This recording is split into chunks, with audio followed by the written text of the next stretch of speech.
Okay, sir.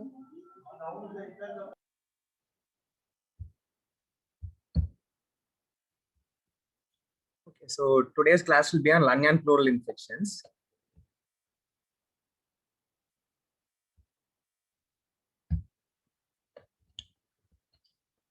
So we'll be discussing about pneumonia, lung abscess, parapneumonic effusions, and empyema. So what's the definition of pneumonia? Pneumonia is defined as infection of the lung parenchyma causing inflammation and consolidation of the lung tissue. So though the definition looks simple, CAP is the leading cause of death from infectious disease more than 65 years of age. And the mortality ranges from 5% in the OP setting, it is 12% in the ward setting, and 40% in the ICU. So when you are learning about infectious diseases, it is definite to know about pneumonia because it's the common cause of mortality, even in the OP setting. If the patient is hospitalized, they get readmitted within 1 month. 18% of the patients get readmitted. So just an add-on fact, few fiction like Doctor's Dilemma and Final Diagnosis have annotations regarding pneumonia. In Doctor's Dilemma, a discussion will be going on between two doctors regarding diphtheria. One doctor will be saying Corynebacterium diphtheria is the organism causing diphtheria, while the other one will be negating, telling that any normal person's flora also contains diphtheria-like organisms called diphtheroids. So this fact has some recent theory to deal with. I'll tell it later. In Final Diagnosis, a person with abdominal pain will be admitted. He'll be operated for appendicitis, but unfortunately, there'll be no appendicitis. He would die. During his death audit, one pathologist will be questioning the surgeon, did he auscultate for the lungs? The patient had pneumonia actually. So lower lobe consolidation can present with abdominal pain rather than a chest pain or a cough expectoration. So like that, many references are available to name. So as I told, though the definition of pneumonia is simple, it is not simple as it sounds, because starting from diagnosis to treatment, there are so many issues. Pneumonia can present with non-respiratory symptoms like abdominal pain, diarrhea. In Legionella, diarrhea can be the sole manifestation. Even in COVID, diarrhea can be the manifestation. What mechanism they tell is, bombesin is a substance which is produced by the lung. Whenever the lung is irritated, be it a pneumonia, be it a COPD or bronchial asthma, this bombesin gets secreted. Bombesin stimulates the gastrointestinal tract, leading to diarrhea. More common with Legionella. Similarly, chills can occur without fever. We often miss chills. Fatigue and confusion. In older patients, pure confusion or acute encephalopathy can be the manifestation. So one of the differential diagnoses for acute encephalopathy could be a septic encephalopathy. The source could be a pneumonia. This is regarding the symptoms. Similarly, pneumonia is one of the differential diagnoses for hyponatremia. Very often, in a primary care setting, when we come across hyponatremia, they get treated with fluids or 3% saline something, but no one thinks about the cause of hyponatremia. One of the cause of euvolemic hyponatremia is an SAIDH. The commonest cause of SAIDH being any lung lesion. TB and Legionella also commonly causes hyponatremia in this setting. So rather than treating hyponatremia, you have to treat the pneumonia which causes hyponatremia. Even though we are clinically strong, clinical examination only 58% sensitive and 67% specific. That is to say, there are many conditions which cause the same clinical manifestation like a pneumonia, be it like a pulmonary embolism, a pulmonary hemorrhage, acute pulmonary edema, and cardiac failure. So the manifest clinical symptoms are not specific. Even if you take an X-ray or CT, the radiological diagnosis is confusing for the same reasons mentioned above. If you go on to do a culture to prove the organism, it gives only 50% yield. So there can be pneumonia without a culture positivity. Pneumonia is one of the diseases where we start empirical antibiotic. There are 5 conditions. One among them being the top two among the list is pneumonia, community acquired pneumonia and ventilator associated pneumonia. So even when starting antibiotics, the problem of drug resistance comes into the play. Multi-drug resistance organism is a new challenge. So treatment is challenging. Most patients end up with intubation if they worsen. Even after intubation, patient can develop pneumonia. That is ventilator associated pneumonia. Your treatment is completed, but still the pneumonia is not resolving. It's a separate entity called as non-resolving pneumonia. So right from the symptoms, signs, imaging, microbiological confirmation, empirical treatment, till assisted ventilation and post discharge, pneumonia is a confusing entity. So it is must to know about. So the pathophysiology is simple. The organism causing pneumonia comes either from the oropharynx or from the hematogenous route or from the adjacent source like pleura or mediastinum. Whenever we are discussing about any infection, there is normally some defense mechanisms against the infection. Only when those are overcome, we get pneumonia, we get infection. Similarly, in respiratory tract, there are some normal defenses. One is the hairs and turbinates of the nasal cavity. Next is the branching architecture of the tracheobronchial tree, the 23 generations which we know. Then gag reflex and cough reflex. God has created these two reflexes to protect against the airway, not only against infection, but against many other things. The mucociliary clearance of the upper airways. Once the upper airways bypass, that is the nasal cavity, the tracheobronchial tree, the cough reflex and upper airways is bypassed, we still have pulmonary alveolar macrophages. The surfactant proteins, namely A and D, are antibacterial. There's a mechanism called as mucociliary elevator, which pushes the bacteria from the alveoli towards the airways. And the lymphatics have also clears the infection. So even when these mechanical factors are bypassed, pulmonary alveolar macrophages have a role. The pulmonary alveolar macrophages, being a part of the macrophage system, it stimulates inflammation. This inflammation tries to clear the infection. So macrophages activate inflammation. We all know in inflammation, three things happen: the vascular changes, cellular changes, and local factors. So the local and systemic neutrophilic leukocytosis occur. The cellular changes occur causing fever. There's a capillary leak causing expectoration and RBC exudation leading to expectoration and hemoptysis. And the vessel changes means absence of hypoxemic vasoconstriction. Normally, we know any hypoxic stimulus in the lungs will cause a vasoconstriction. It is a protective mechanism. So the hypoxic segment of the lung will not have blood supply, thus diverting the blood supply to the other regions of the lung which has a normal oxygenation, thus preventing hypoxia. But in inflammation due to vasodilatation, this mechanism is overcome. So the hypoxic segment of the lung is normally perfused, which adds to the hypoxia. This is called as intrapulmonary shunting. So the increased expectoration, hemoptysis, the vascular changes, the intrapulmonary shunting, everything leads to decreased lung complaints, leading to pneumonia. So this is what I was talking about, the reference in the doctor's dilemma. There's a normal alveolar flora in our oropharynx, which is made up of gram-positive organisms. Similarly, some suggest that similar to the oropharynx, there's a normal common cells in our alveoli also. Rather than an exogenous organism coming into the alveoli causing pneumonia, the normal flora in the alveolus, if it overgrows, it leads to pneumonia. This is a newer hypothesis.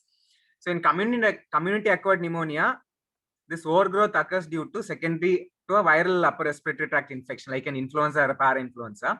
In hospital acquired pneumonia or a ventilator associated pneumonia, giving an antibacterial therapy causes overgrowth of these organisms. So this is one of the newer theory. So an exogenous bacteria can cause infection, or an endogenous overgrowth of normal bacteria can cause pneumonia.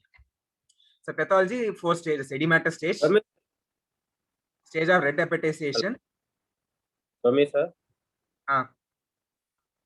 Sir இது anti microbial therapy வந்து comment salts வந்து அழிச்சிருந்தானே, destroy பண்ணிருந்தானே? சில comment salts அழிக்கும், சில comment salts ஓவர்க்ரோ பண்ண வைக்கும். ஏன்னா இப்போ வந்து ஆன்டி மைக்ரோபியல் தெரப்பி தந்தா அந்த இது த்ரோட் ஸ்வாப் எடுக்கும்போது கமெண்ட் சால்ட்ஸ் எல்லாம் டிக்ரீஸ் ஆயிடும், அது மாதிரி தானே வரும். ஆக்சுவலி எந்த பாக்டீரியா கம்மியா இருங்கிறத வச்சு, இப்போ எல்லா பாக்டீரியா ஈக்குவலா இருக்கும்போது வந்து growth நார்மலா இருக்கும். இப்போ ஒரு கிராம் பாசிட்டிவ் அழிக்கிறதுக்கான ஆன்டிபயோட்டிக்ஸ் மட்டும் கொடுக்கும்போது செலக்டிவா கிராம் பாசிட்டிவ்ஸ் மட்டும் போயிடும், கிராம் நெகட்டிவ் வந்து அதிகமா இருக்கும்.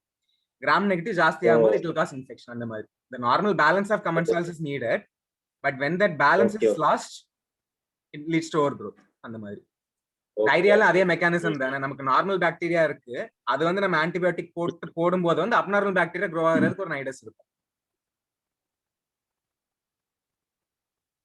Okay okay okay. அதே மாதிரி இப்போ நார்மல் கமெண்ட் சால்ஸ் வந்து லங்ஸ்ல போச்சுன்னா எக்ஸ்ட்ரா பாக்டீரியா வர்றது வந்து ஈஸி அந்த மாதிரி.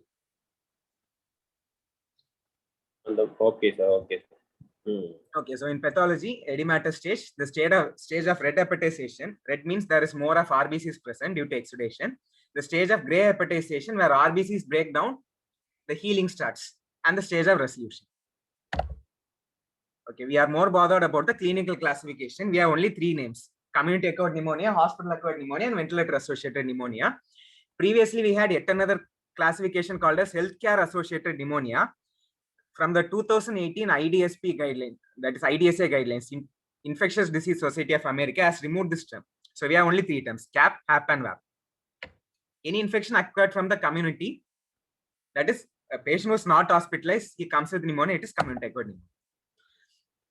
So we'll go one by one. For the organisms causing community acquired pneumonia, as we all know, the management of pneumonia depends on 3 places, whether it's in the OP setting, the ward setting, or the ICU setting. The organisms for these 3 places are different.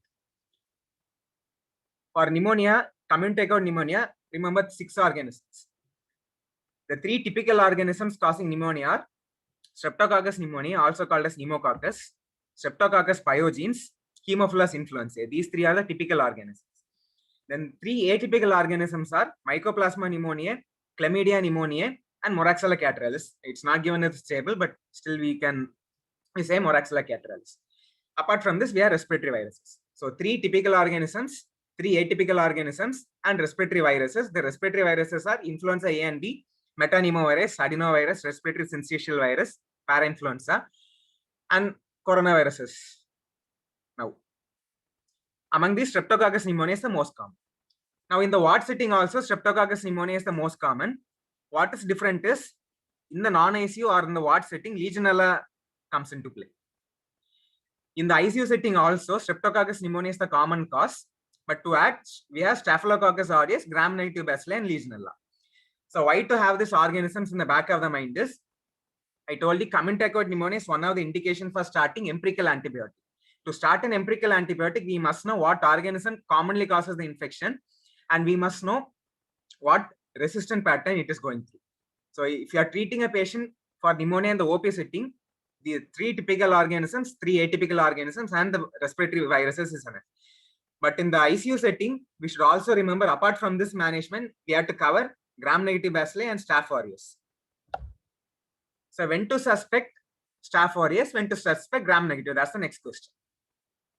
I'll tell the last part of this one. When to suspect Staph aureus is, one, we are treating the patient in the ICU setting. Apart from that, patient is having some cavity or necrosis, gross hemoptysis. So the radiologist has labeled the pneumonia as cavitary consolidation or a necrotizing pneumonia, or the patient is clinically having hemoptysis.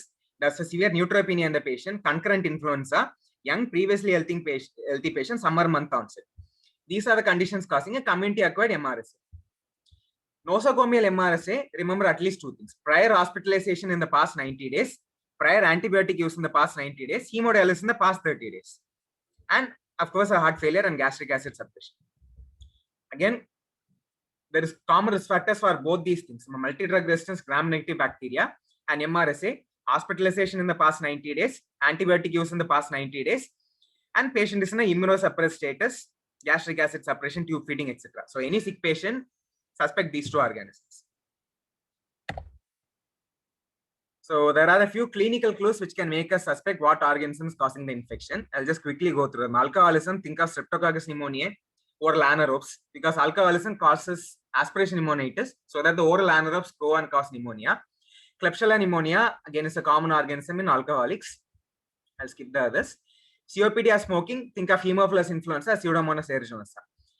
The third point is very important. In any structural lung disease, think of Pseudomonas aeruginosa, Burkholderia cepacia, Staph aureus. So if you are seeing a patient with bronchiectasis or cystic fibrosis coming to you with pneumonia, the most common organism in that case will be a Pseudomonas Staph aureus. So your antibiotic should cover these 2 organisms.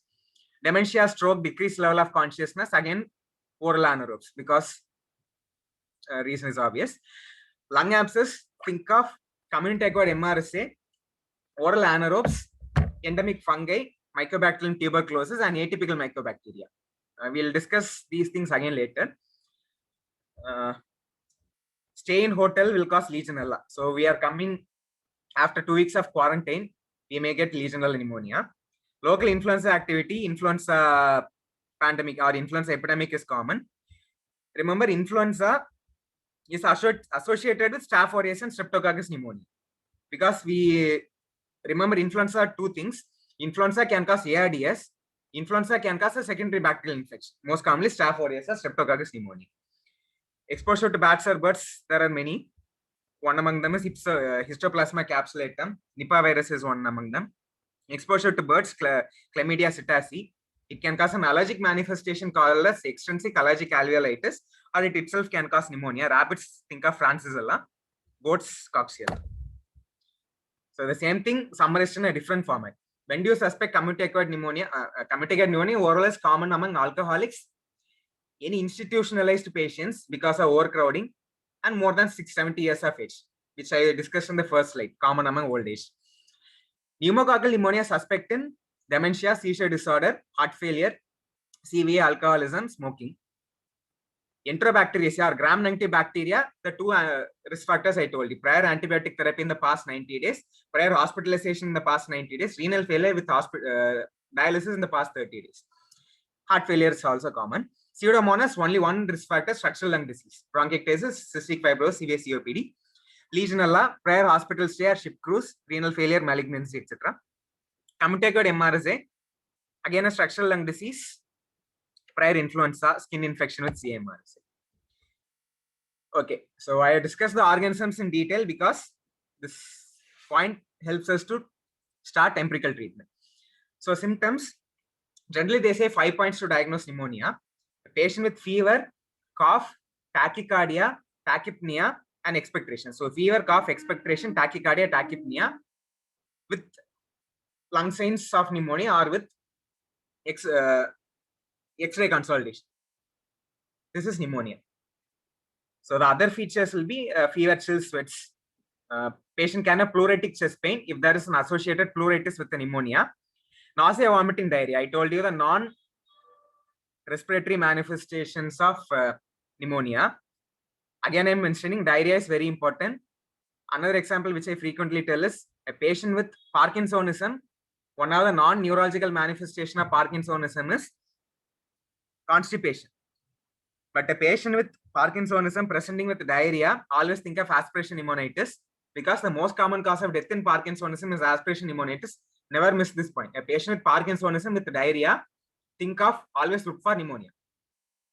And fatigue, headache, myalgia, and arthralgia, common with atypical organisms like Chlamydia, Mycoplasma, or Legionella.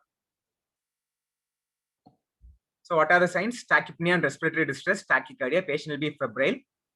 There can be increased tactile phrenitis or decreased tactile phrenitis. When tactile phrenitis will be reduced means pneumonia with parapneumonic effusion. We'll get dullness in pneumonia. We'll get stony dullness in pneumonia with parapneumonic effusion. So apart from that, we will have crackles, bronchial breathing, friction, and rub. New onset worsening, confusion in the early. So acute encephalopathy, one of the differential diagnoses would be sepsis. The most common cause of sepsis in the elderly, please think of pneumonia as the primary source, apart from urinary tract infection or skin infection. With severity, there may be ARDS, septic shock, or multi-organ dysfunction. One important correlation to note is heart and lungs. An infective endocarditis can cause pneumonia. A pneumonia can cause infective endocarditis.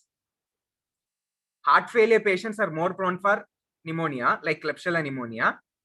Pneumonia is a precipitating factor for heart failure. So always remember the interactions between these two.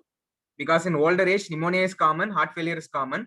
Our aim is to differentiate which is which or which has precipitated which. Okay, so we have discussed the organisms, we have discussed the symptoms. Now how to go about the diagnosis. Clinical diagnosis, radiological diagnosis, and microbiological diagnosis. Clinical diagnosis, I have already told you, with the best of clinical examination, it is only 58% sensitive and 67% specific. Because there are so many differential diagnoses, and in spite of all these clinical features present, it may not be pneumonia at all. We have acute bronchitis. Pneumonia is infection of the lung parenchyma. Bronchitis is infection of the conductive tissue or the bronchial tissue. Acute exacerbation of chronic bronchitis or COPD, heart failure, pulmonary embolism, hypersensitivity pneumonitis, or radiation pneumonitis. These are a few list of differential diagnoses. So what about radiological diagnosis? Do an X-ray or a CT is very important because it may suggest a structural lung disease, which can predict presence of a pseudomonas infection. It may suggest a probable etiology. For example, presence of a lobar consolidation with a bulging tumor sign points towards Klebsiella as a possible source. So it may lead to treatment. It may pick up tumors. Tumors can cause obstruction of the bronchus, bronchitis, or some other infections. So we may pick up a tumor. But chest X-ray or CT is frequently a question. Chest X-ray, according to me, according to Harrison, is obsolete because of a few reasons. One, early infection may not be picked up in an X-ray. Patients with dehydration may not expect red, may not have findings in X-ray. Granular cytopenia, there's no inflammation to produce lung changes. In obese patients, the X-ray has to travel a longer distance, so we may not reliably pick up a opacity in the lung. Similarly, in patients with structural lung disease like COPD or bronchiectasis, the new appearance of a pneumonia may not be picked up. So we may think it to be a pre-existing bronchiectasis, whereas the patient may be having a newly developing lung lesion. So these are the disadvantages of chest X-ray in the case of pneumonia. Hence, CT is more sensitive in these patients. So whether it is an X-ray or CT, the 5 typical patterns can be made out. So in one of our previous classes, we have discussed how to look for patterns of lung opacification.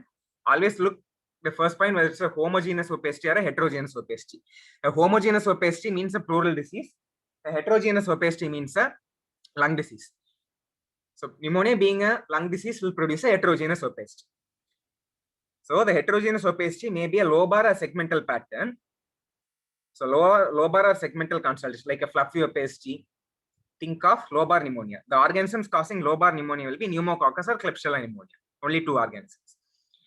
An alveolar plus an interstitial opacification. Remember, alveolus means the alveolus is filled with something. Interstitium, what is present in the interstitium is bronchus. So the bronchus is also involved. We have a bronchopneumonia. Atypical bacteria cause bronchopneumonia pattern. Viruses cause bronchopneumonia pattern. ARDS also presents like this. And textbooks say, actually this table is consolidated from Murray and al. Respiratory Medicine.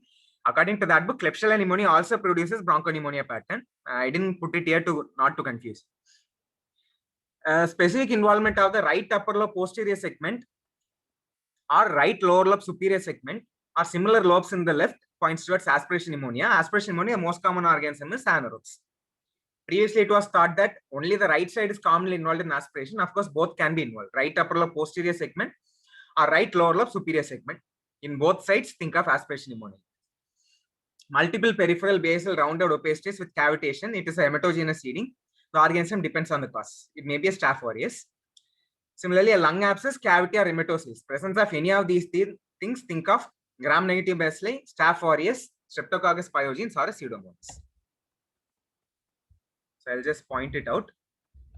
This X-ray may seem to be normal, but if you look at this carefully, in the upper lobe of the lung, you can see a reticular pattern of shadowing, which is extending up to the terminal part of the lung. We all know that in a normal interstitial patterning, this opacity does not extend beyond 2/3 of the lung, but here the interstitial shadowing extending till the end of the lung. That means this is a pathological interstitial shadowing.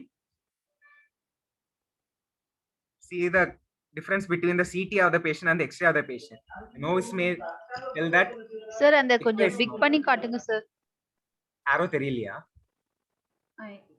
தெரியலையா? Film தெரியுதா? ஆனா டிஃபரன்ஸா தெரியல sir. Arrow தெரியுதா?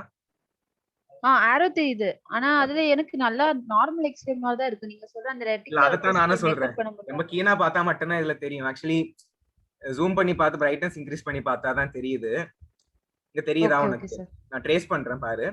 இங்க இருந்து ஆரம்பிச்சு உனக்கு ஒரே லைன் வந்து கடைசி வரைக்கும் போகுது. இப்ப நீ லெஃப்ட் சைடுல பார்த்தனா உனக்கு 2/3 வரைக்கும் தான் உனக்கு இந்த லைனை ட்ரேஸ் பண்ண முடியுது ஹைலம்ல இருந்து. இது வரைக்கும் தான். ஆனா ரைட் சைடுல வந்து உனக்கு கடைசி வரைக்கும் வருது ட்ரேஸ் பண்றது. சோ அதனால இது interstitial pathological shadowing சொல்லலாம். But overall when grossly when you see this we may miss this. Okay sir. Okay, so In these cases, we do a CT. CT, it is obviously seen that this is an ARDS. Okay, the basal part is free. We can see a typical ground honeycombing appearance, ground glassing, all these things. So actually, this patient had a influenza pneumonia with an ARDS presentation. The take-home message here is, whenever X-ray is confusing, always do a CT, preferably. Still, X-ray is only for academic importance, not for clinical management. But in the second X-ray, the opacity is somewhat obvious. This is a fluffy opacity in the right, mid and lower zone with some amount of interstitial shadowing above. So this can be taken as a bronchopneumonia pattern. The first X-ray here will be quite obvious. This is a lobar pattern because it occupies an entire lobar segment with the bulging is noted below the arrow marks point. This is called as bulging tumor sign with the lobar consolidation, typical of Klebsiella pneumonia.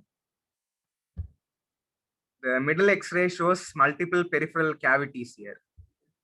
Okay, so we have a heterogeneous opacity in the lung. This is also an interstitial plus an alveolar pattern because we have a fluffy opacity here, but this is more often a reticular opacity. So this is a bronchopneumonia pattern with some peripheral cavities are seen, 1 cavity, 2 cavities. So this points towards a hematogenous seeding, probably a Staph aureus. Again, this is again a segmental consolidation.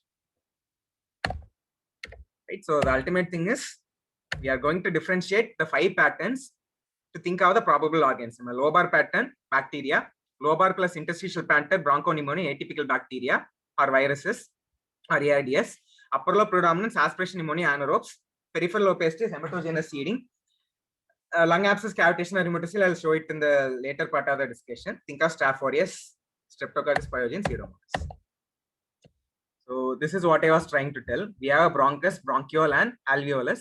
Only the alveolus is filled with material. We call it as a lobar pattern, which comes like this. A lobe, full lobe is involved, or a segment is involved. A fluffy opacity with a well-defined opacity.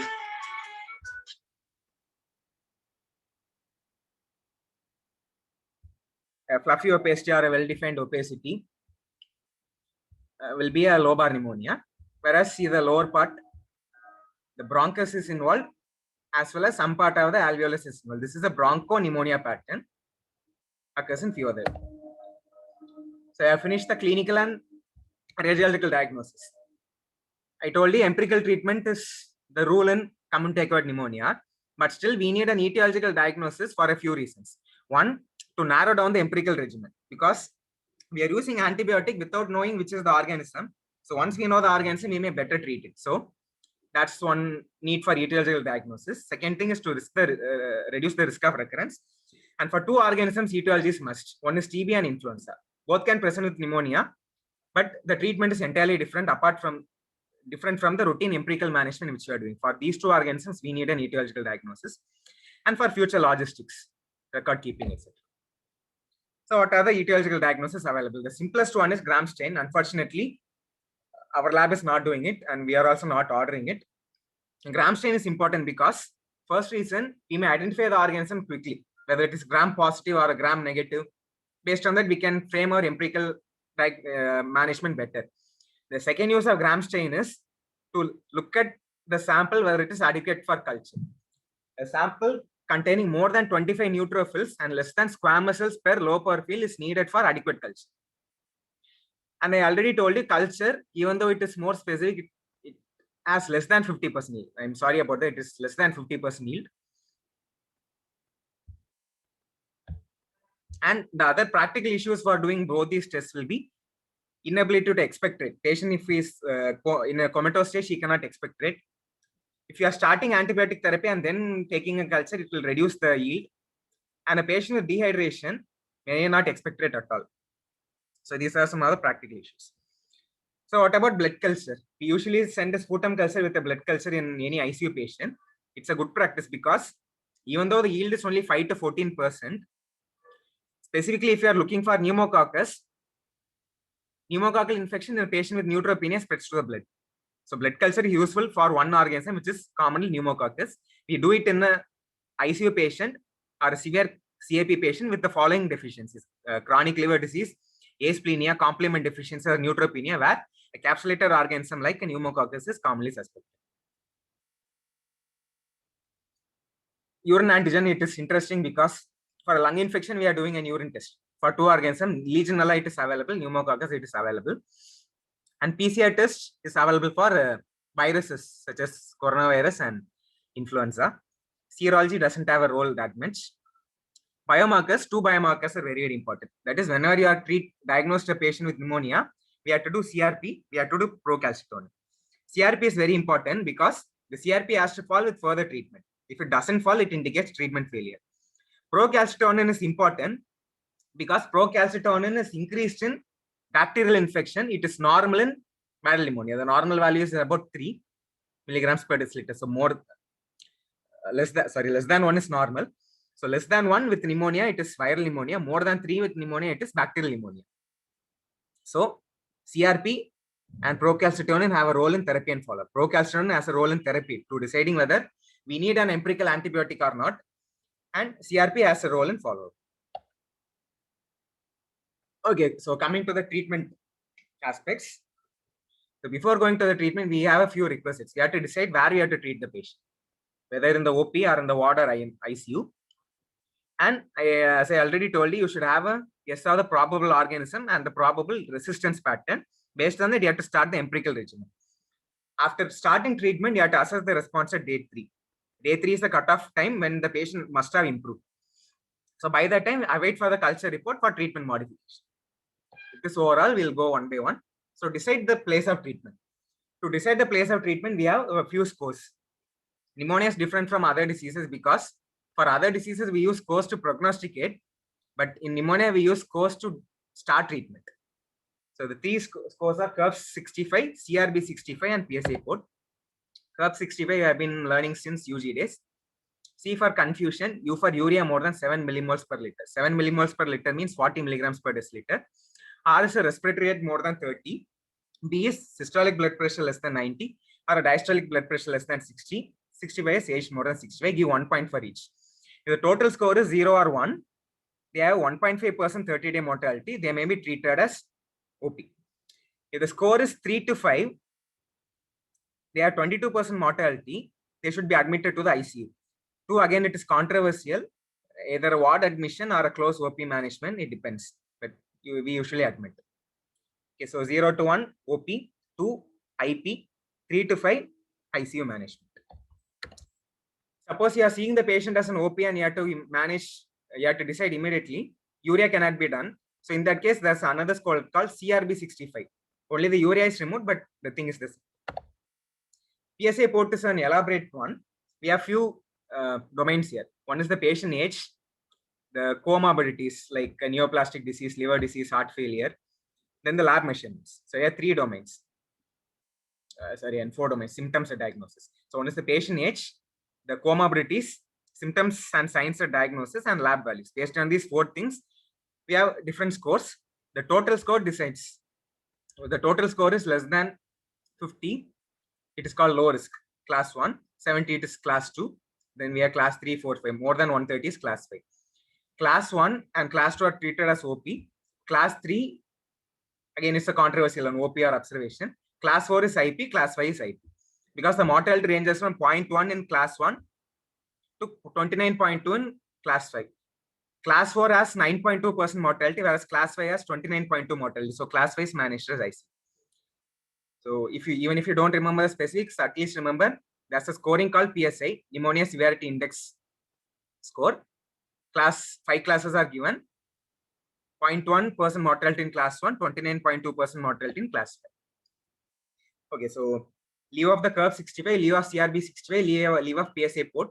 We have few other risk factors which can detect early deterioration, like a multilobar infiltrate, bilateral disease is severe, severe hypoxemia is severe, acidosis, mental confusion, severe tachypnea is severe. A few lab parameters point towards severity, hypoalbuminemia, neutropenia, because neutropenia means more severe risk of the Pseudomonas, Staph aureus or gram-negative infection. Thrombocytopenia again is a risk factor. It indicates severe sepsis. And hyponatremia, the point which I was trying to explain in one of the previous slides, hyponatremia is a risk factor for early deterioration, community-acquired pneumonia, and hypoglycemia.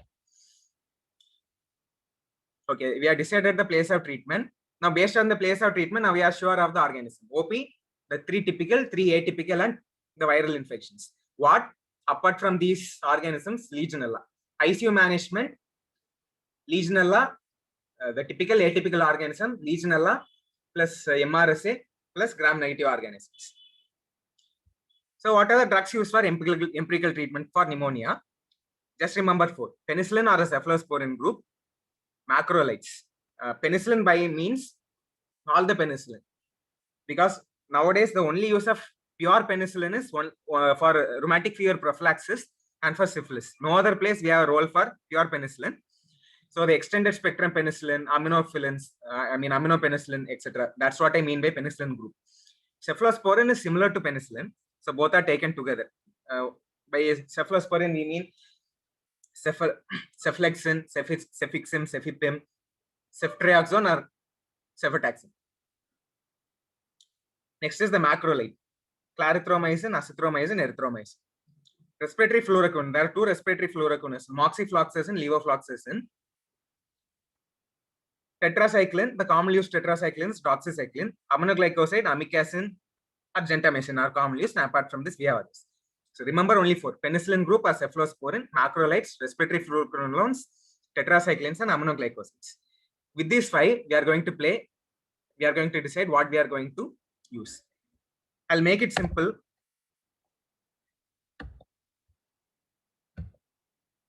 Respiratory fluoroquinolones can be removed because though the other guidelines like Canadian Society of Pneumonia or Infectious Disease Society of America includes fluoroquinolones, in India it should not be used because we know fluoroquinolone is one of the important second-line drug for tuberculosis.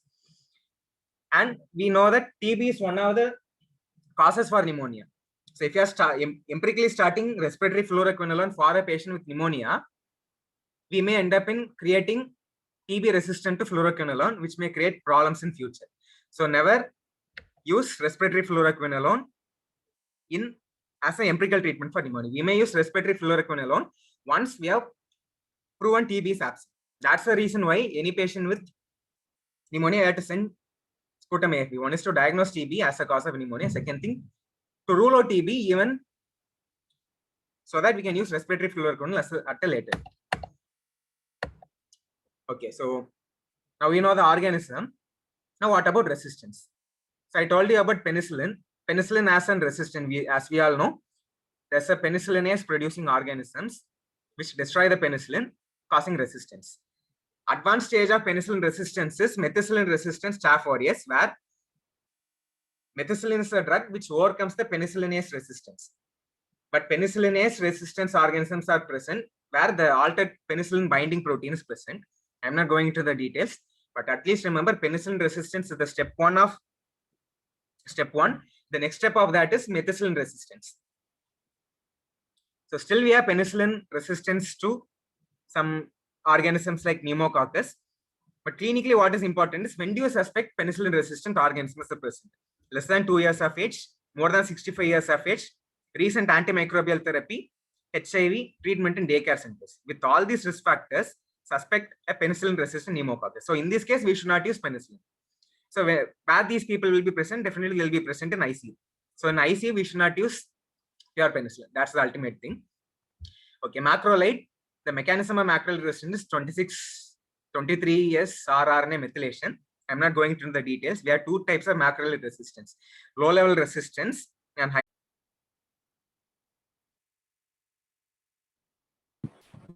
Okay, we'll continue. So macrolide resistance, when do you suspect? There is associated resistance to other antibiotics. Pneumococcus resistance to macrolide and mycoplasma resistant to macrolide are common. Macrolide resistance is common in India. Please remember that point. Right? Like penicillin resistance is universal, macrolide resistance is common in India. Okay, so fluoroquinolones, though we are not using it as an empirical antibiotic, just remember that mechanism is by mutations, target site modification, and by efflux. The gene going through it is Guillain and PARC genes. Though theoretical, these points may be asked somewhere in some exams, multiple choice questions like that. So pneumococcus and gram-negative bacilli resistant to fluoroquinolones have been reported. And with MRSA, one point you have to remember is MRSA will be severe because it is associated with super antigens. We have 4 types of MRSA, type 1, 2, 3, and 4. Of that, type 4 is called as community acquired MRSA. Type 2 and 3 is called hospital acquired MRSA. And what are the drugs for MRSA? Again, it is very important to remember: vancomycin, linezolid, cotrimoxazole, clindamycin, tetracycline.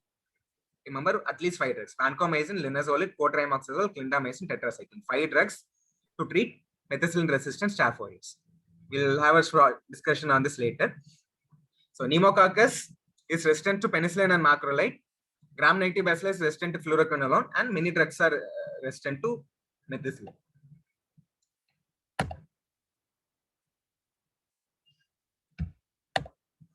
Okay, so there are so many guidelines available. If you look at the internet, or if you look at Harrison, each will be given different things. Need not remember that because we have our own guidelines. This is the 2019 ICMR Antimicrobial Stewardship Program guidelines on community acquired pneumonia for our country. Why you have to follow this guidelines is this guideline was framed by compiling the organisms and resistance patterns from all tertiary care centers in India. So since we are working in a tertiary care center, this may be comfortable and this may be appropriate for us. So for treatment of community acquired pneumonia, remember only 5 categories, right? OP, IP, and ICU. In OP, divided into 2: OP patients without comorbidities, OP patients with comorbidities or prior antimicrobial use in 3 months, IP patient, ICU patient. Next is ICU patient with risk factor for Pseudomonas aeruginosa or other gram-negative bacteria. So Pseudomonas aeruginosa, when do you suspect a pre-existing structural lung disease?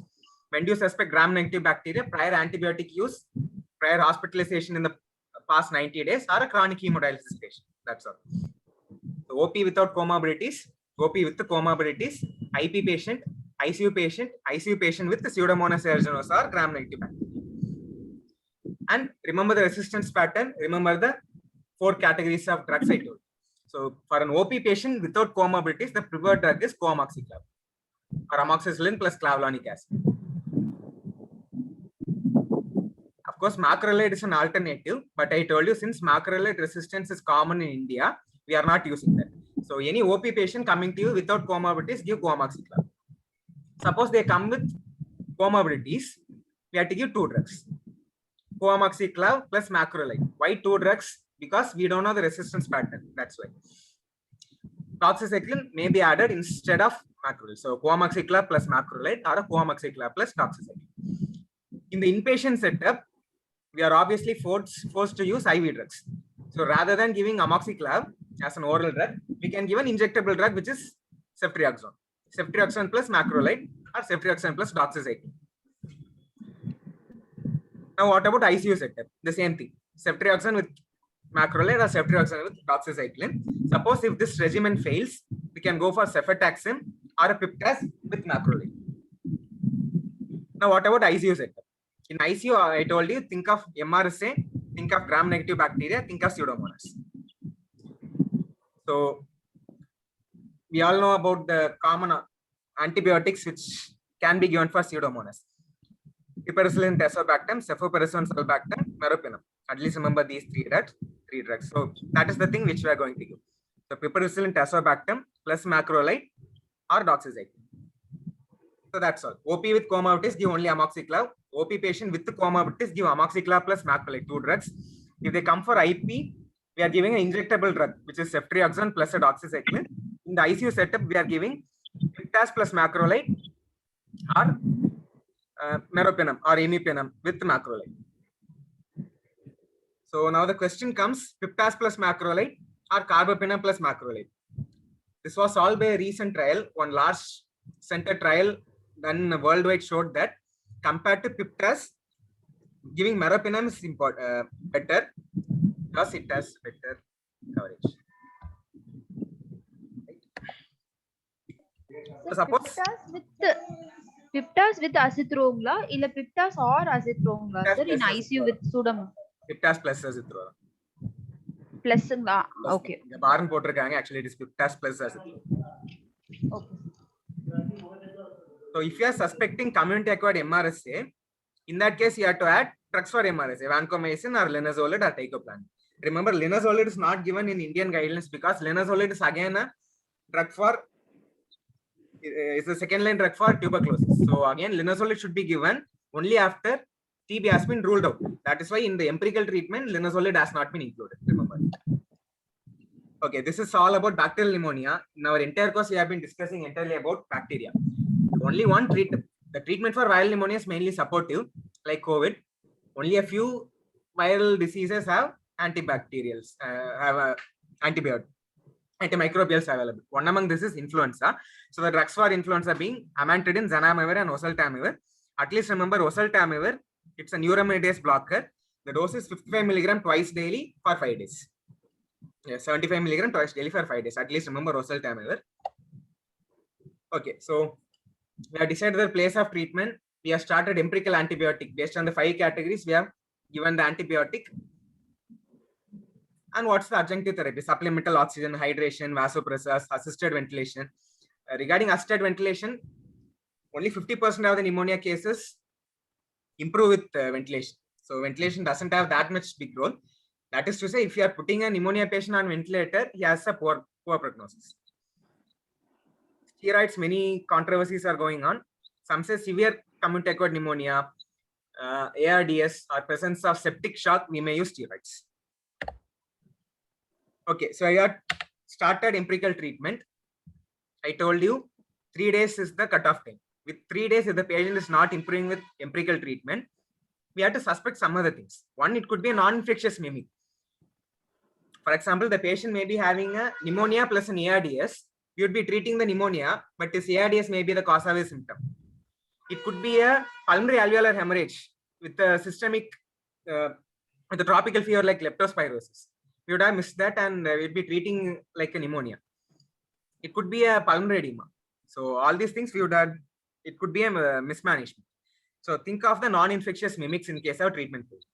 Or even if it is proven to be a pneumonia, it could be a drug resistance. It could be a sequestrated focus like lung abscess or empyema where the treatment is different. We may need a surgical debridement. Unusual pathogen. So if the patient is not improving with your antibiotic, think of community-acquired MRSA, TB or fungus. In the present scenario, fungus should be thought of because community-acquired COVID-associated mucormycosis is on the prowl. Or think of a super infection. Patient was treated for a primary infection. He has developed another infection. So take home only 5 things. Remember, it could be a non-infectious thing, drug resistance. It could be TB, fungus, lung abscess, or a super infection. So I treated the patient when to stop therapy. As per recent antimicrobial stewardship program guidelines, shorter duration of therapy is best for any infection. So 5 days of OP treatment, 7 days of hospitalized treatment. When do you need longer therapy? Patient is in ICU. So severe community-acquired pneumonia, presence of bacteremia or sepsis, specific organisms like Staphylococcus, Legionella, Gram-negative infection. That is the patient is in ICU setup. These are common. So in that case, you need a longer treatment. A sequestrated focus like a lung abscess or empyema. Systemic complications like I told you, infective endocarditis can occur with pneumonia. So infective endocarditis is meningitis. We need longer therapy. When to discharge the patient? Any fever case, if they are afebrile for 48 hours, is a criteria for discharge. Hemodynamic stability. And the simple clinical question is ask if the patient is able to take a feed. If the patient is hungry and is able to take a feed, any patient is fit for discharge. Any patient, any fever. So complications, respiratory failure, ARDS, shock, MOTS, coagulopathy, exacerbation of underlying illness like diabetes, metastasis like endocarditis, brain abscess, lung abscess, or a complicated pleural effusion. I will come to the last 2 points later. Can pneumonia be prevented? $1 million question. Answer is yes. 2 kinds of pneumonia can be prevented. One is pneumococcus. We have 2 kinds of pneumococcal vaccine. One is PCV13, pneumococcal conjugate vaccine 13. 13 means for 13 serotypes of pneumococcus, we have vaccine. And PPSV23, which is pneumococcal polysaccharide vaccine 23. In adults, we usually use PPSV23. In children less than 2 years, we commonly use PCV13. Conjugation is, we are linking the polysaccharide protein to another protein to enhance the immunogenicity. Because children, the T cell activity is reduced. So by adding a conjugate protein, the immunogenicity of the individual gets enhanced. That's the reason why for children less than 2 years, we are using PCV13. adults more than 65 years are nothing but children. So elderly and immunocompromised adults, we have to use PCV13. So in case anyone asks you what vaccine should I use, if they are elderly or immunocompromised adults, use PCV13. If they are immunocompetent adults, use PPSV23. And in influenza vaccine, yearly influenza vaccine should be given for prevention. Other than the vaccine for influenza, we have yet another drug prophylaxis, which is oseltamivir prophylaxis, 75 milligram OD for 10 days. Remember, for treatment, we are giving 75 milligram BD for 5 days. In prophylaxis, we are giving 75 milligram OD for 10 days. The overall dose is the same. So this table is taken from Murray and Nadal respiratory medicine. For whom all you had to vaccinate. So all children less than 5 years of age, all persons more than 50 years of age, chronic pulmonary diseases, because they are more prone for any lung infection like bronchiectasis, severe COPD, cystic fibrosis, etc. Any cardiovascular disease also you have to vaccinate, because we in my first slide I have shown that cardiovascular disease, heart failure, is a risk factor for Klebsiella pneumonia and other pneumonia. So at least we can treat one, we can prevent one organism. Unfortunately, the organism Pneumococcus is the common cause of pneumonia in all settings. So it is ideal to give a vaccine if indicated. So remember, old age, children, severe lung disease, severe heart disease, immunosuppression. Healthcare workers must be vaccinated according to these guidelines, because we may transmit the infection to others. Okay. So till now I have finished community acquired pneumonia. So what you have learned is the common organisms causing CAP, when to suspect the organism, what's the probable resistance, when to where to treat the patient, and how to start empirical therapy, how to follow up. So ventilator associated pneumonia and hospital acquired pneumonia both are nearly the same. Ventilator associated pneumonia is just a subset of hospital acquired pneumonia. Just a small technical difference. Hospital acquired pneumonia is pneumonia that develops 48 hours or more after admission, and it did not appear to be incubating at the time of admission. VAP is pneumonia that occurs 48 hours after intubation. So this is more common. It is 6 to 52% prevalence in the ICU setting. It is more common in the first 5 days of admission and first 5 days of ventilation. Again, the same order we are going. The organism causing it is slightly different from that of the old one. Of course, since the patient is in ICU, gram-negative Enterobacteriaceae is present, Staph aureus is present, Streptococcus pneumoniae is still the common, but apart from that, we have multi-drug resistance organ. That is the most important difference with ventilator-associated pneumonia. Whereas in severe community-acquired pneumonia, at least the resistance will be a low level, but in ventilator-associated pneumonia, multi-drug resistance organisms are common. So what are the multi-drug resistance organisms? Obviously, MRSA, Enterobacteriaceae, that's ESBL positive organisms, extended spectrum beta-lactamase organisms, and Acinetobacter organisms. I'll tell more than that later. So what's the pathogenesis for that? Just the intubation itself causes pneumonia. By intubating, we are bypassing the mechanical factors from the nose to the oropharynx. Similarly, by intubating, we are increasing secretion. All the secretions may pool above the cuff. Even though the cuff, we are giving a cuff, a small cuff leak may cause aspiration. A glycocalyx biofilm may be present, which may cause recurrence of a treated infection. By intubating, we are damaging the tracheal mucosa, which can predispose to infection. By frequently suctioning, we are causing more of trauma. So just by intubating, we are causing a pneumonia, nothing else. So colonization of the oropharynx by non-commensal bacteria. If we are intubating the person, it naturally means the patient is immunocompromised. So non-commensal bacteria may colonize the oropharynx. When it is aspirated, it will again cause pneumonia. And any hospitalized patient will have impaired immunity. So that again predisposes. So the approach is the same: clinical approach, radiological approach, and etiological approach. One main problem is any patient who is intubated is going to have non-commensal organisms in their oral cavity or within their lower respiratory tract. Now the question is whether the organism is just a colonization or is a true infection. This problem does not occur with community-acquired pneumonia because the patient presenting with symptoms, obviously he's having a pneumonia. But in the patient in an ICU, ICU, I already told you in the pathogenesis, colonization is the normal phenomenon. Whether the colonization causes infection is the question. So not just the positivity of the culture, it's the amount of organisms needed to produce the positivity is important. So that is the ultimate thing. So we have specific cutoffs. For example, a positive culture with 10^6 colony forming units in an ET aspirate will be a positive. Similarly, if you are doing a brush sampling, we can use a lower cutoff, 10^3 organisms. So the take home point is just one thing, not just the organism positivity, it's the quantity of the organism positivity also matters in ventilator associated pneumonia. Why this is important? To stop unnecessarily giving antibiotics. Okay, coming to the most important thing, what the resistance in ventilator associated pneumonia. I told you multi-drug resistance is common. Whenever you think of multi-drug resistance, think of three things. One is methicillin resistant Staph aureus. When to suspect, okay, I'll leave that. Methicillin resistant Staph aureus, we are more clear. ESBL is extended spectrum beta lactamase producing organisms. Beta lactam is nothing but penicillin. Extended spectrum beta lactam is the other penicillins like aminopenicillin, like ampicillin, amoxicillin, methicillin, oxacillin, cloxacillin. So all these antibiotics are called as extended spectrum beta lactams. These are destroyed by the organism. It is called as extended spectrum beta lactamase producing organisms. That is, amoxicillin will not work. That's the ultimate aim. Similarly, we have carbapenem. In our slide of empirical treatment for pneumonia, we saw ICU patient or severe community acquired pneumonia. The final treatment will be a piptas plus a macrolide or a meropenem plus a macrolide.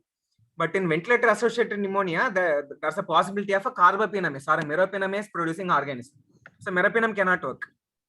While meropenem is the ultimate drug we have for community acquired pneumonia. Once we have meropenem resistance, the next drug we go is colistin. And in this thing, I have put Acinetobacter also. We have an entity called as CRAP, carbapenem resistant Acinetobacter. So whenever the patient is coming with ventilator associated pneumonia, resistance is the rule. Be it a Pseudomonas resistance, methicillin resistance, Acinetobacter resistant to carbapenemase or a ESBL positive organisms. Acinetobacter is common in our ICU. One important factor about Pseudomonas resistance is the resistance can develop during treatment. So the patient is diagnosed with BAP. We have got a Pseudomonas organism.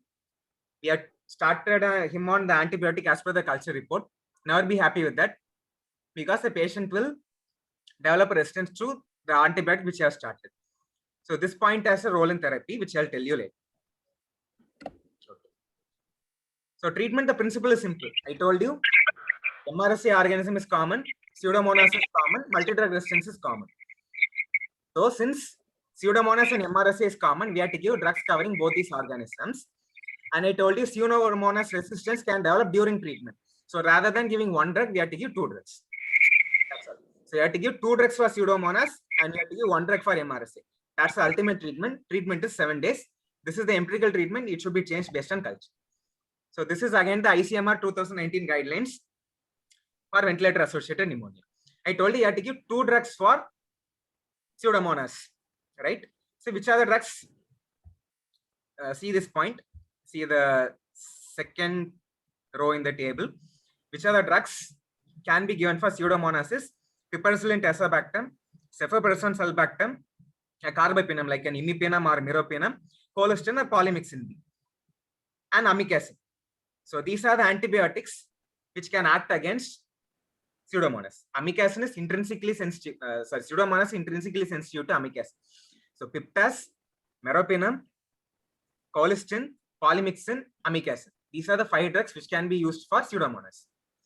And for MRSA, which are the drugs I told you? Vancomycin, teicoplanin, linezolid, cotrimoxazole. At least remember vancomycin or linezolid. Right? So for empirical treatment, what we are giving 2 drugs for Pseudomonal cover. So what the guidelines suggest is we are giving a cefoperazone sulbactam plus amikacin or piptas plus amikacin. The second choice being a meropenem plus an amikacin. depending on the situation. For example, if there's a carbapenemase resistance suspected, we give piperacillin tazobactam like that. Now, for MRSA, linezolid or vancomycin. That's all. So the minimum requirement is we'll be giving an amikacin, piptaz or meropenem or cebactam plus linezolid or vancomycin. So 3 drugs for. Okay. So we have finished treatment for CAP. CAP, at least remember coamoxiclav for OP treatment, coamoxi plus macrolide for OP treatment with comorbidities. IP treatment is ceftriaxone plus macrolide. ICU treatment is the same thing, ceftri plus macrolide or doxycycline. ICU treatment with severe comorbidities for Pseudomonas or MRSA. We can give an MRSA cover or piptaz or meropenem plus a macrolide. Whereas in ventilator-associated pneumonia, cebactam or meropenem or piptaz plus amikacin plus linezolid or vancomycin. This is the drug we are giving. Of course, this is only the empirical treatment. This should be changed once the resistance appears, once the report appears. For example, if you are starting on meropenem plus amikacin plus vancomycin, the patient is resistant to meropenem. Obviously, the next step we have to go is colistin, like that. I'm not going on the details of that. Now, the next question is what's the dose of the drug? We are often confused with the drug. The dose of cebactam is 3 grams IV every 12 BD, 3 grams BD. Okay, it's not 1.5 milligrams BD. Linezolid is 600 milligrams BD. Vancomycin is around 750 to 1000 milligrams TDS to BD. Colistin is 9 million units IV stat followed by 4.5 million units BDR TDS. Meropenem is 1 gram IV TDS. Amikacin should be given OD, 1000 milligram IV OD. It should not be given BD. It said that amikacin or that aminoglycoside group of drugs has concentration dependent killing. So as long as the concentration of the drug remains high, its killing will be more. So for amikacin or gentamicin, never give us BD dose, always give the total dose as a OD dose, 15 to 20 milligram per kg or 750 to 1000 milligram IV OD. Meropenem I told you. Piptaz is 4.5 milligram Q 4th hourly. It's not TDS, it's not BD. It's 4.5 grams IV 4th hourly. Amikacin I told you. Levofloxacin 750 milligram IV OD after TB has been told. Okay, so cebactam 3 grams IV BD. Colistin 9 million units IV followed by 4.5 million units IV BD. Meropenem 1 gram IV TDS. Piptaz 4.5 grams IV Q 4th hourly. Amikacin 1000 milligram IV OD. Again, the cutoff date is day 3. If the patient doesn't improve on day 3, in this case, think of reinfection or a superinfection. Obviously, 50% of the cases fail to improve. So the ultimate thing for us is whenever the patient is intubated, whenever the patient has developed ventilator-associated pneumonia, 50% of the patients won't improve. And the most common complication of ventilator-associated pneumonia is death, which is purely attributable 25%. So 25% case of VAP will die. So whenever someone asks you the prognosis, will the patient improve? Tell them this statistics. 25% of the cases of VAP will not improve and 50% of the cases will fail to improve. And the other complications will be based on the organs. And Staph aureus will cause a hemorrhage. Pseudomonas will cause a hemorrhage or necrotizing pneumonia. Recurrent infection is common. So how to prevent this? I told you just intubation itself will cause pneumonia. So our aim is for any case, try to prevent intubation. Even if you intubate, try to wean them earlier by using daily trial of spontaneous breathing, avoid using excessive sedation and frequent suctioning, avoid aspiration, etc. I'm not going into the details. And for any ICU patient, you are giving the support.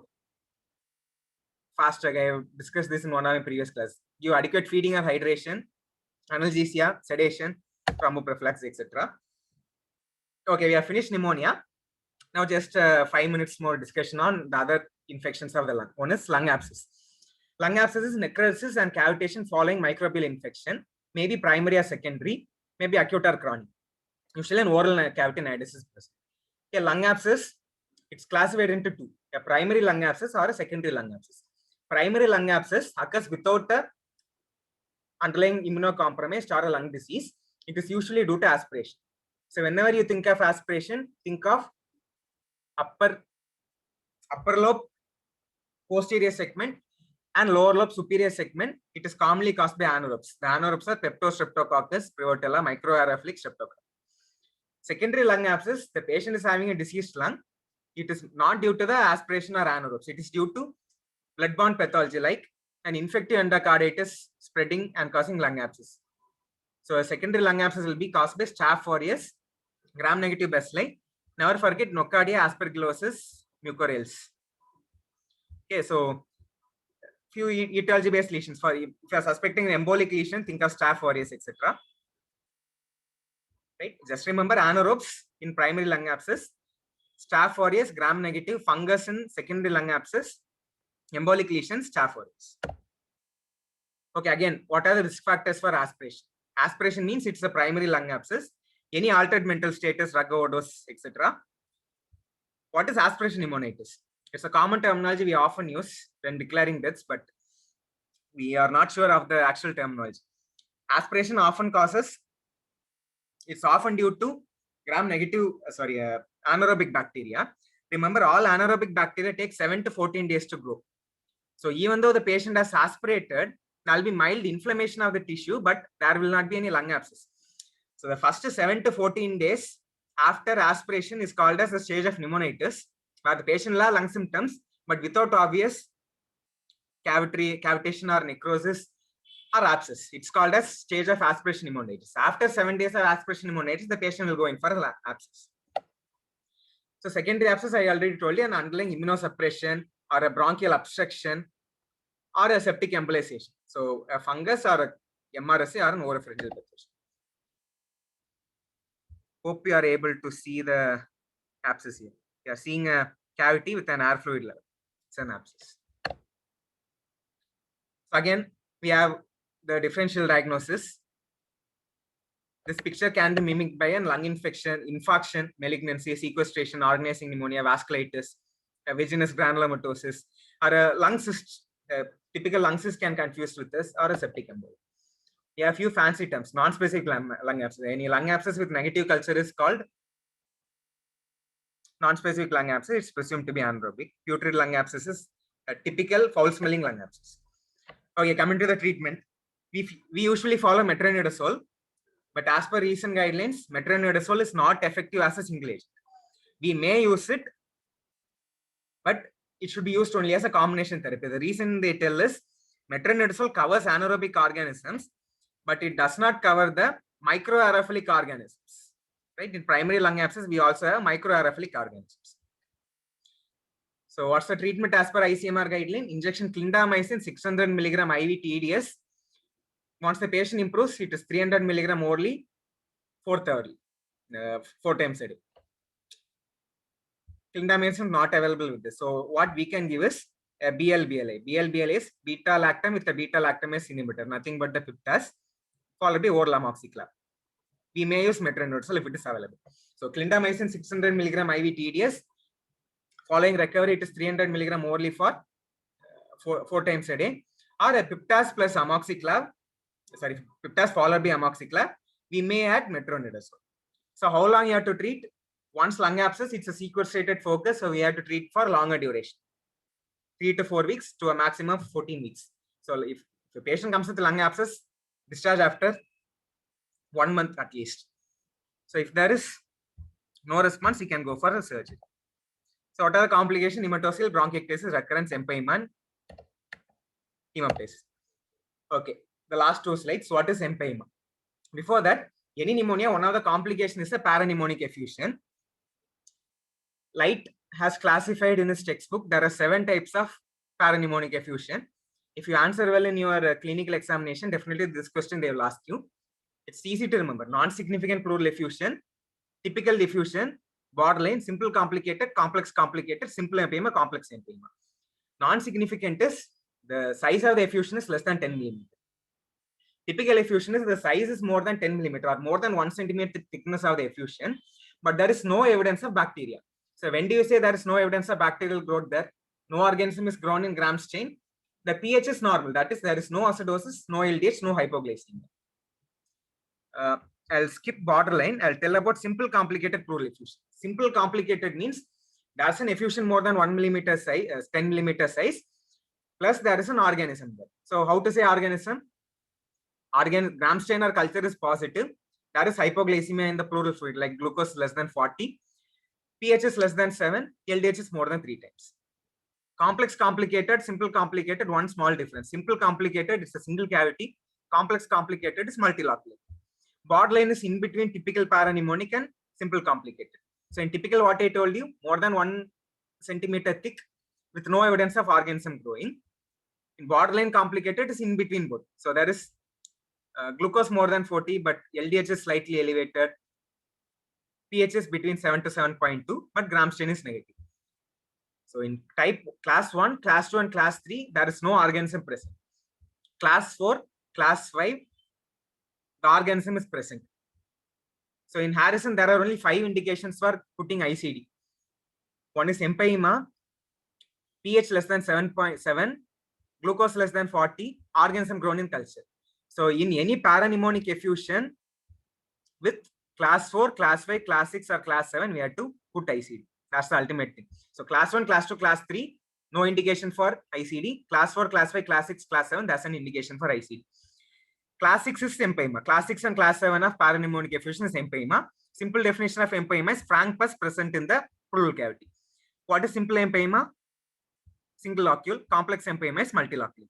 Treatment for empyema, it's not antibiotic. It is antibiotic plus tube thoracostomy.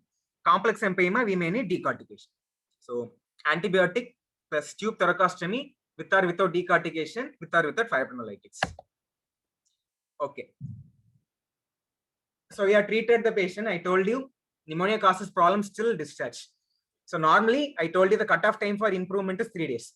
Fever improves by 3 days. Tachycardia, hypotension, tachypnea, everything improves by 3 days. 2 things take longer time. One is the cough takes 9 days to resolve. Okay, so even when the patients may ask you, he is completely free of all the symptoms, but he may present only with cough. Advise the patient's cough may take 10 days to resolve. And the X-ray abnormality take 4 to 12 weeks to resolve. So all the symptoms and signs of pneumonia resolve within 3 days, except cough, which takes 10 days, X-ray abnormality, which takes 12 weeks. So non-resolving pneumonia is the patient is having pneumonia, but the symptoms haven't resolved despite 10 days of antibiotic therapy, and the X-ray features did not resolve despite 12 weeks of, it is not resolved after 12 weeks. Okay, so clinical syndrome in which focal infiltrates begin with some association of acute pulmonary infection, and despite 10 days of antibiotic therapy, patients don't improve or worsen, and radiological opacities fail to resolve in 12 weeks. So I told you non-resolving pneumonia is a separate entity. It could be an infection, it could be non-infection. Infectious causes, TB, fungal infection, or empyema, abscess, etc. Non-infectious causes, always think of neoplasm. Some 6 months back, we had a patient in 140 ward. He was treated like non-resolving pneumonia for longer duration. He was treated like TB. It turned out to be a neoplasm, pulmonary adenocarcinoma. So neoplasm, sarcoidosis, pulmonary hemorrhage, embolism, etc. These are some other causes of non-resolving pneumonia. It could be extrinsic allergic alveolitis, organizing pneumonia. So these are my references. At least even if you are not interested in reading pneumonia, read some fictional material like the final diagnosis, because the one entire chapter of the book will be on the death audit, which will be going on following the death of a patient with abdominal pain.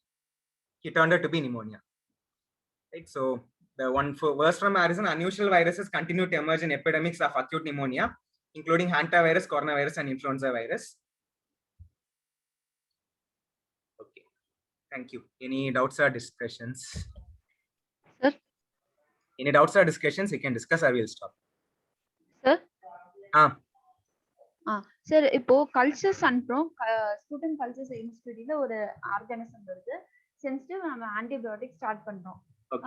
Repeat வந்து எவ்வளவு நாள்ல திருப்பி வந்து அவங்களுக்கு culture இன்ஸ்டிடியூட்ல அனுப்பணும்? இப்போ அந்த organism இருக்கா, போயிடுச்சா, அது ரெஸ்பான்ஸ் இல்ல பேஷண்ட் வந்து கிளினிக்ல இம்ப்ரூவ் ஆகுறாங்கன்னா you need not send. Okay, நம்ம இந்த ரிசல்யூஷன் இது சொன்னேன் இல்லையா, இப்போ நம்ம ட்ரீட்மெண்ட் கொடுத்து பேஷண்ட்க்கு எல்லா சிம்டம்ஸும் 10 டேஸ்ல resolve ஆயிருச்சுன்னா you need not do any other thing at all. You need not repeat the X-ray at all. You can ask the patient to come after 3 months to do a check X-ray.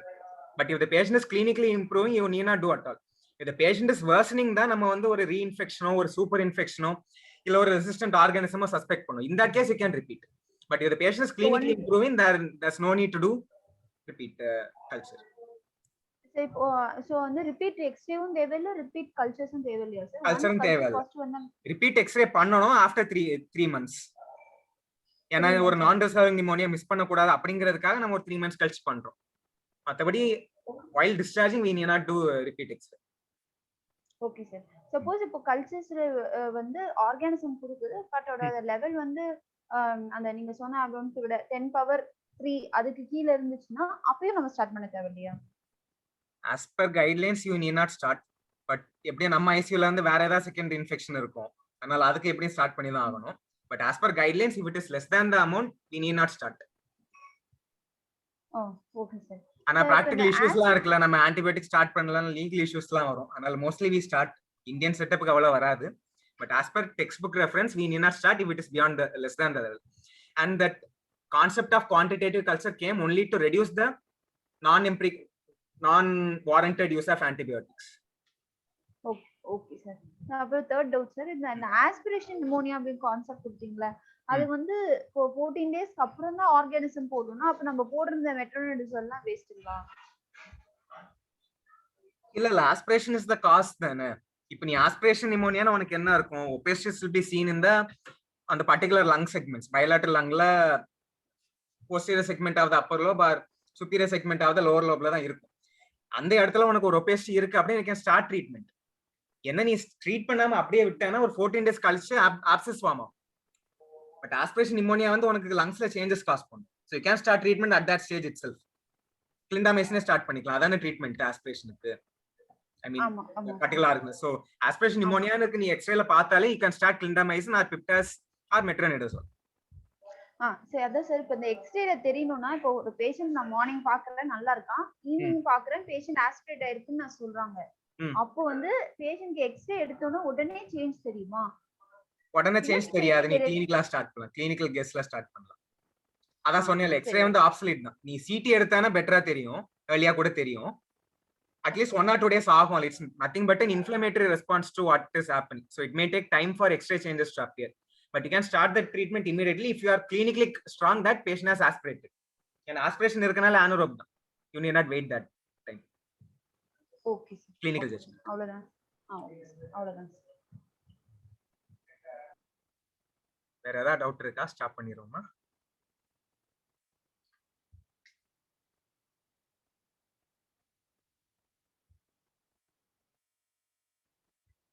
World Pneumonia Day is coming, November 12.